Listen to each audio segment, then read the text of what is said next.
In this guide, I'm going to show you how to read deleted messages in WhatsApp on iPhone. Before we get into this guide, make sure to like the video and subscribe to the channel with all notifications on. It really does help with the channel and it lets us know that you want more content like this. We'd greatly appreciate it. And if at any point throughout this guide you did have any questions, just ask them down in the comment section below and we can help you out further. I'm going to be doing my best to reply to every single comment down there. Now keep in mind this is only going to work if the message was included in a backup before it was deleted.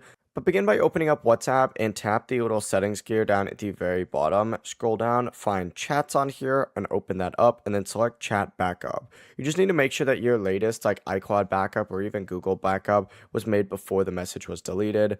If it was, you'll be able to get the message back. All you have to do is actually swipe out and close WhatsApp and then just go ahead and remove the app completely. Not just from your home screen, just remove it completely.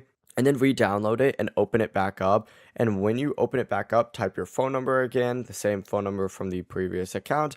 And then, of course, it's going to ask you if you'd like to restore the backup. Hit yes, and then you'll go back in and you'll be able to restore all of those backup chats. The process really is that simple. Before you leave this guide, make sure to like the video and subscribe to the channel with all notifications on. It really does help the channel and it lets us know that you want more content like this. We'd greatly appreciate it. If at any point throughout this guide you did have any questions, once again, ask them down in the comment section below and we can help you out further. I'm going to be doing my best to reply to every single comment down there. Have a great rest of your day though. Peace.